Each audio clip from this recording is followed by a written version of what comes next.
Magandang hapon Pilipinas! Para sa ating pamilya, maging mapagmatyag sa mga buwaya. Narito po ulit ang update natin para sa lagay ng ating panahon ngayong gabo po ng Octu 2025. Sa ngayon po ay patuloy pa rin natin binabantayan ng Bagyong Paulo na kung saan sa ngayon ay nasa layo na po ng 327 kilometers east ng Dinalungan Aurora.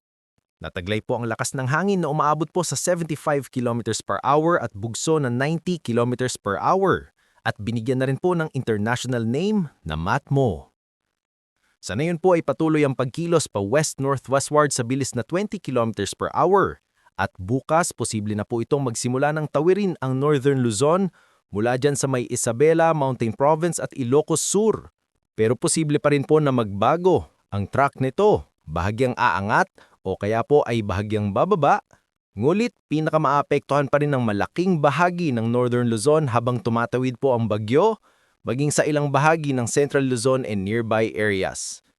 Sa ngayon po dahil kay Bagyong Paulo ay nakataas na ang Tropical Cyclone Wind Signal number 2 sa central and southern portions ng Isabela, sa may San Mariano, Dinapigue, San Guillermo, Echage, Cordon, San Agustin, Benito Soliven, Angadanan, Nagilian, Palanan, Ilagan City, Quindino, Malig, Quezon, Delfin Albano, Tumawini, Cordon, City of Santiago, San Isidro, Ramon, Alicia, San Mateo, Cabatuan, City of Kawayan, Reyna Mercedes, Luna, Gamo, Burgos, San Manuel, Aurora at Roxas. Sa northern portion naman ng Quirino, sa may Madela, Aglipay, Cabarogis, Saguday at Difun. Northern portion ng Nueva Vizcaya, sa may Jahid, Bagabag, Quezon, Solano, Villaverde, Ambagayo, Bayombong at Kasibu. Eastern portion ng Mountain Province, sa may Paracelis, Natonin at Barlig. Ifugao at ang northern portion ng Aurora, sa may Dilsag, Kasiguran at Dinalungan. Signal number 1 naman sa Cagayan, nalalabing bahagi pa ng Isabela, the rest of Quirino, nalalabing bahagi pa ng Nueva Vizcaya, Apayao, Abra, Kalinga, the rest of Mountain Province, Benguet, Ilocos Norte, Ilocos Sur, La Union, Pangasinan, northern portions ng Zambales, sa may Palawig, Masinloc, Candelaria at Santa Cruz. Tarlac, Nueva Ecija, the rest of Aurora.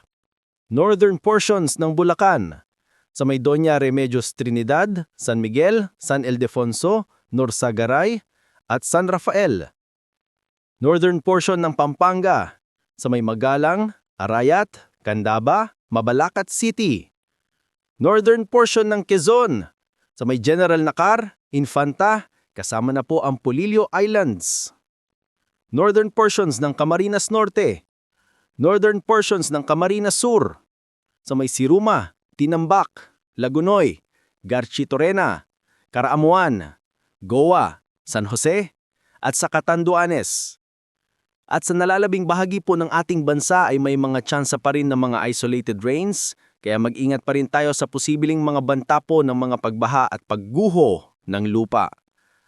At sa atin naman pong mangingisda at mambabaybayin dahil sa papalapit na Bagyong Paulo ay iwasan na muna natin ang pagpapalaot sa lahat ng klase ng sasakyang pandagat.